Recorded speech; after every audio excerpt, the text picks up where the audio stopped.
C'est bon, on est en direct. Ok, salut tout le monde. Bienvenue en cette journée de rassemblement du côté d'Avignon. On remercie Réaction 19 et Info Covid pour l'invitation.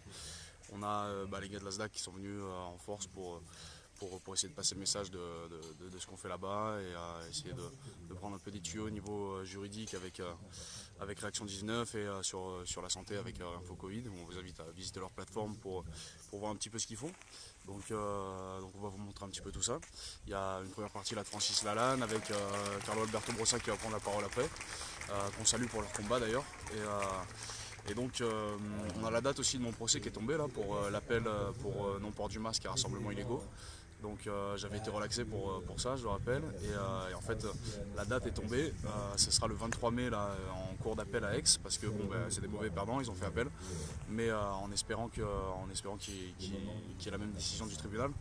On ne sait pas trop où on en est par rapport à ça. On ne sait pas s'ils vont chercher à faire un exemple pour pouvoir réinstaurer les mesures sanitaires et permettre de pousser encore plus loin leur plan machiavélique d'instauration d'une société de contrôle qui nous pousse vers le transhumanisme.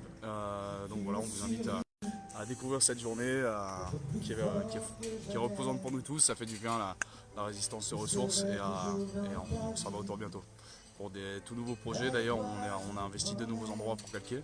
On est en train de les préparer, donc là c'est des endroits qui sont beaucoup plus pérennes, donc on prend le temps de les préparer pour pouvoir vraiment proposer des activités, continuer à proposer des activités malgré le passeport numérique qu'ils vont chercher à instaurer, malgré le pass sanitaire qui a été que suspendu pour le moment, et toutes ces obligations avec le port du masque, tout ça, la distanciation sociale. Nous on se prépare pour pouvoir proposer à ce moment-là un endroit qui soit un endroit libre d'accès pour tout le monde, quel que soit leur statut chirologique et quelle que soit leur appartenance dans la vie, quoi. Donc voilà, joignez-vous à nous, n'hésitez pas à nous envoyer un message ou nous contacter pour nous rejoindre. On est là, on a besoin de monde et pour créer le monde de demain, donc vraiment tout le monde est bienvenu.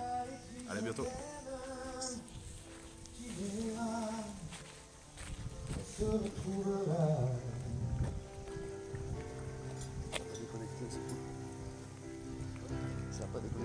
N'oublie pas ce que je t'ai dit, l'amour est plus fort que tout, ni l'enfer ni le paradis ne se mettront entre nous.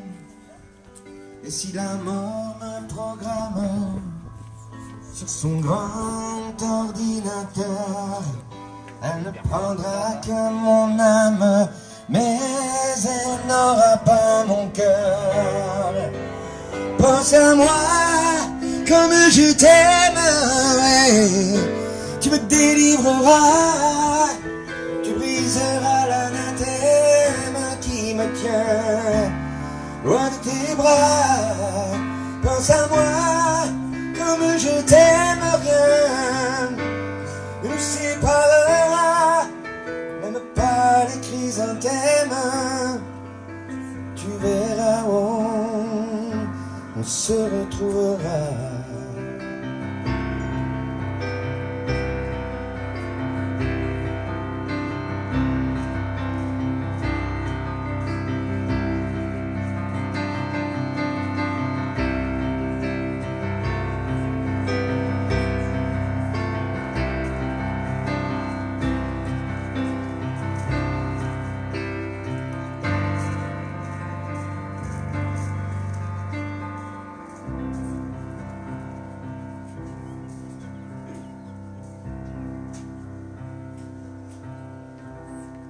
Merci à vous. Merci.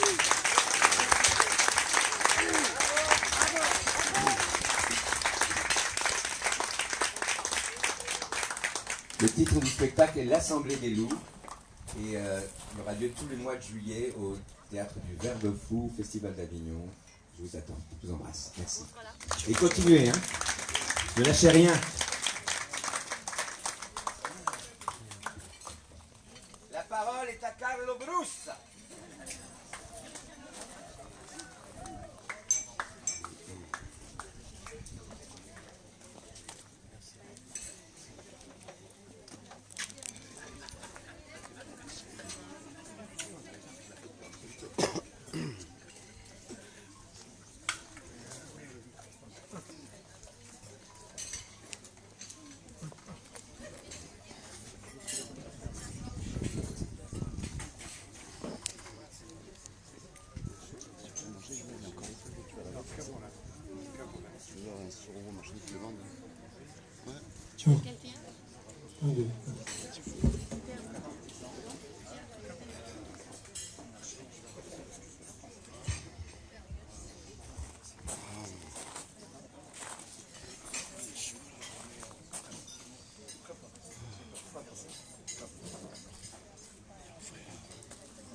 Merci, merci beaucoup. Le temps pour vous de prendre un verre, un café.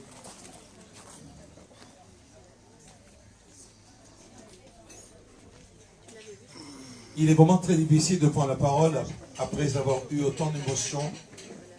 Émotions qui viennent de la chanson, qui viennent d'un artiste, d'un homme que j'aime profondément, que je connais à travers Réaction 19 et avec qui je partage beaucoup de choses de manière totalement instinctive. On se retrouve, on se recroise. Je sais que combien de fois il était attaqué. Ça m'est arrivé aussi, et je vois toujours qu'il est debout, et c'est peut-être lui qui m'inspire à tenir toujours, à être toujours debout, à regarder en face celles et ceux que parfois nous dénigrent, nous attaquent, veulent nous briser. Parce que c'est vrai, quand on dérange, quand on dit des choses que parfois ne sont pas attendues, on peut parfois déranger ses parents, on peut déranger son frère, sa sœur.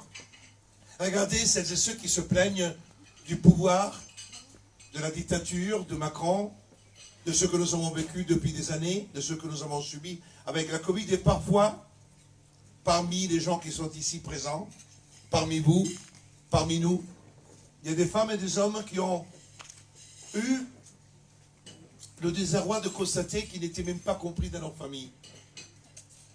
Alors, vous voyez comment c'est difficile parfois, arriver même à communiquer au sein de sa propre famille, arriver à garder la tête haute, de ne pas se faire traiter de complotiste, de barge.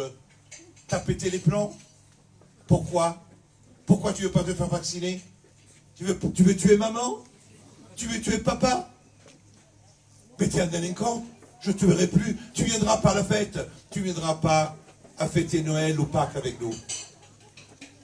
Et ça, vous l'avez vécu, beaucoup l'ont vécu. Beaucoup aujourd'hui sont rejetés parce que ont osé délivrer des messages de liberté, qui ont voulu ouvrir le café des libertés et qui ont crié haut et fort, ici il y a un espace où nous pouvons parler, chanter, partager notre temps. Merci. Merci à toi.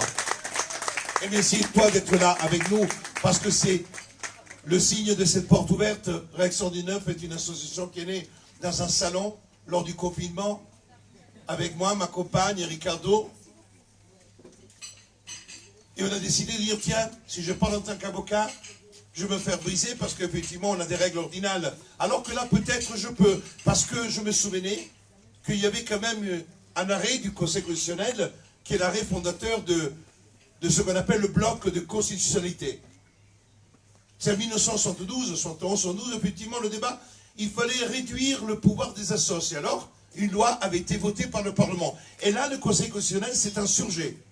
Et il a créé le bloc de constitutionnalité à l'époque, où ce conseil était composé par des juges qui n'étaient pas le papa de McKinsey, qui n'étaient pas le papa de Victor. Il y avait des juges qui étaient un peu indépendants. Alors, Zemmour en parle de coup d'État. Moi, je parle de la naissance du bloc de constitutionnalité qui m'a fait penser qu'en faisant la sauce, je pouvais éventuellement sauvegarder un peu de liberté. Pourquoi? Parce qu'effectivement, à la lecture de la loi du 24 mars et du décret, qu'est-ce qu'on brisait? On brisait la liberté de parole. Nous discutions tout à l'heure ensemble, et nous disions ce qui différencie l'animal de l'homme est la parole. Parce qu'avant même que le cerveau, le néocortex d'un cerveau puisse se développer, il faut que la parole. Vous savez, un enfant, on commence à mesurer sa capacité d'entendement quand il va dire, pour la première fois, papa. Un enfant ne dit jamais maman, hein. Il dit d'abord papa. Et ça, excusez-moi, je suis papa, et je me souviens très bien quand ma fille a dit papa. Et j'ai regardé Hélène, la femme de Colombo. Ma femme est la femme de Colombo, parce que je la cite toujours, personne ne la voit, donc on ne sait même pas si elle existe réellement. Je regarde Hélène, tu vois, tu l'as mise au monde, mais moi c'est papa. Et à travers ça, c'est pour amener tout simplement quelque chose qui me semble évident, c'est que quand on veut empêcher à un chanteur de chanter, un chanteur de s'exprimer, à n'importe quelle personne de dire ce qu'elle a dans le cœur par rapport à une situation, par rapport à la vie, par rapport à la politique, c'est interdire peut-être la liberté la plus importante, la liberté d'expression. Parce que celle qui nous a qu'on vient ici aujourd'hui, c'est parce que pendant 2 ans, et plus maintenant, nous nous sommes battus pour nous exprimer. Nous nous sommes battus pour avoir le droit à utiliser notre propre souveraineté intellectuelle, à garder notre dignité d'homme et de femme, parfois d'enfants, parce que c'est celles et ceux que nous avons défendus avec amour, passion. On n'a pas toujours réussi à lever les masques, mais beaucoup ont dit merci. Parce que la pire des choses, c'est de rien faire. On peut peut-être parfois mal faire, mais vaut mieux faire que de rien faire. Parce que même si nous avons réussi à enlever quelques masques sur les millions de masques, si nous avons réussi à faire entrer des hommes et des femmes dans un restaurant, dans une piscine, dans un centre aquatique en utilisant une attestation, si nous avons empêché à l'État de récupérer les montants de contravention parce qu'on a fait des modèles pour aller contester chaque contravention, on aura gagné quelque chose. Si nous avons empêché à des femmes et à des hommes de se faire piquer par un produit que l'on savait dangereux parce qu'on a travaillé avec des médecins, parce qu'en tant que juriste, on travaille sur des syllogismes, et on a dit non, ce ne peut pas être un vaccin, parce que pour faire un vaccin, il faut des années, il y a une définition de vaccin. Elle est où cette définition appliquée? Et on avait alerté. Nous avons été les seuls à avoir déposé le 10 décembre une plainte pour dire que les vaccins et la manière dont on construisait était une extension de consentement. Et on n'avait pas à main toutes les cartes que nous avons aujourd'hui. Qu'est-ce que c'est beau d'entendre son fils dire en voiture, en partant quelques jours en Italie, après avoir coupé pendant quelques heures la prise de REC 119, et d'en dire merci papa, merci maman pour ce que vous avez fait. Parce que j'ai réussi, on a réussi à aujourd'hui continuer à vivre sans être piqué. Alors que moi j'ai des copains aujourd'hui qui ne peuvent plus faire du sport parce qu'ils n'ont plus la force, parce que leurs parents les ont piqués. Parce qu'aujourd'hui, oui, il y a des enfants qui sont malades, il y a des enfants qui ont des effets secondaires, il y a des sportifs qui meurent, qui tombent comme des mouches. Et aujourd'hui, on sait que tout ceci était connu par Pfizer. Et on le sait depuis quelques jours, depuis qu'il y a un juge qui a eu le courage d'ordonner à Pfizer de communiquer une documentation fondamentale pour savoir qu'effectivement, les décès ne sont plus le fruit d'un aléa thérapeutique, ne sont plus le fruit du hasard. Ils savaient que quand ils piquaient, des gens allaient mourir. Et vous avez ce document que j'ai cité lors de ma dernière vidéo, de mon dernier direct. Ce document dans lequel il y a le premier compte rendu des tests avec un nombre de, je vous donne le montant, femmes 29 000, hommes 9 182. Nous sommes à 38 000, plus de 1990 non précisés, 40 000 essais. Et sur les 40 000 essais, il y a 1223 personnes décédées. C'est le document de Pfizer lui-même. Ça veut dire quoi? Ça veut dire tout simplement que quand vous avez la certitude que vous utilisez un médicament et que pas par un concours de circonstances, la personne va mourir, vous savez, comme la roulette russe, bien sûr, il y a 6 coups, 5 vides, il y en a un. Mais vous savez qu'à un moment ou à un autre, le coup partira. C'est tout simplement que quand vous avez une situation dans laquelle il n'y a plus d'aléa thérapeutique, il n'y a pas de hasard, et quand vous savez qu'en injectant ou en donnant un médicament, la personne ou une personne parmi lesquelles vous avez donné votre médicament va mourir, ce n'est plus le hasard, ce n'est pas volontaire, ça s'appelle un homicide volontaire, ça s'appelle un assassinat. Et aujourd'hui, nous en avons la preuve.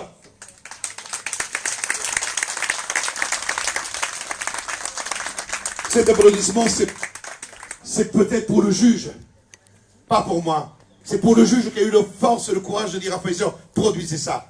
Parce qu'aujourd'hui, il nous manquait la pierre. Nous avons travaillé tous, médecins, artistes, avocats, plein de gens qui ont bougé. Alors on disait oui, l'aléa, l'essai technique, l'essai thérapeutique, mais oui, l'ARN messager, mais c'est génial. Alors au fond, on était toujours quasiment dans une discussion scientifique dont il y avait un débat contradictoire et qui permettait au fond de dire oui, on a des opinions divergentes.